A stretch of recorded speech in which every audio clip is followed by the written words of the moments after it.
ایران اور امریکہ کی جنگ میں ہم حق کے ساتھ ہیں اور حق ایران کے ساتھ ہے۔ کیسے سید زادے جھک جاتے باطل کے آگے؟ یہ شہادت تو سید زادوں کو وراثت میں ملی ہے۔ سید زادے تو غیرت مند ہوتے ہیں۔ آیت اللہ خامنائی کیسے جھک جاتا؟ اور امریکہ جو تم ماما لگتا ہے ڈونلڈ ٹرمپ دنیا کا، تو جو یہ بیان تو نے دیا ہے کہ جو ایران کی عوام ہے وہ اپنی حکومت سے خوش نہیں تھی، وہ اپنی رجیم سے خوش نہیں تھی، انہیں ہم نے نجات دلائی ہے۔ سب سے پہلے تو اپنی عوام سے پوچھ۔ امریکہ کی عوام تجھ سے خوش نہیں ہے، سب سے پہلے وہ تجھ سے جان چھڑانا چاہتے ہیں۔ اور اپنے ملک میں تو ایک ریاست کا میئر نہیں سلیکٹ کروا سکا۔ عوام نے ایک مسلمان جن کے تو اتنا خلاف ہے اسے الیکٹ کر کے میئر بنا دیا امریکہ کی سب سے بڑی ریاست کا۔ تو پھر بھی دنیا کو کہتا ہے کہ ایران کی عوام اپنی رجیم سے خوش نہیں تھی۔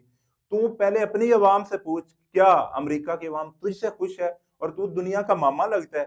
تجھے یہ مینڈیٹ کس نے دیا ہے کہ تو فیصلہ کرے؟ دنیا میں کتنی ایسے ممالک ہوں گے جس کی عوام اپنی حکومت سے خوش نہیں ہوتی؟ کیا ساری جو عوام ہے اس نے تجھے مینڈیٹ دیا ہے کہ تو دنیا کے مسئلے حل کر؟ تو اپنی امریکہ کے تو مسئلے حل کر۔ تو اتنا بزدل ہے کہ تو آج صرف تجھے ایران نے دھمکی دی ہے، تو اپنے ارد گرد جو تیرے پادری ہیں انہیں تو نے اکٹھا کر کے اب دعائیں شروع کروا دی ہیں اپنی جان کی حفاظت کے لیے۔ بزدل لوگ جنگ نہیں لڑتے۔ تیری طرح جو عرب ممالک کے لیڈر ہیں وہ بزدل ہیں۔ عرب ممالک جو ان کی غیرت تیل لینے گئی ہے، انشاءاللہ اسی تیل میں ایک دن ڈوب مریں گے۔ عرب ممالک جو ہیں ان کے جو لیڈران ہیں، جو ان کے ادھر بیٹھے پڑے ہیں، جو عرب ممالک کے کہتے ہیں کہ حکمران ہیں، وہ عورتوں کے شوقین ہیں، اور عورتوں کے شوقین ہمیشہ بزدل ہوتے ہیں۔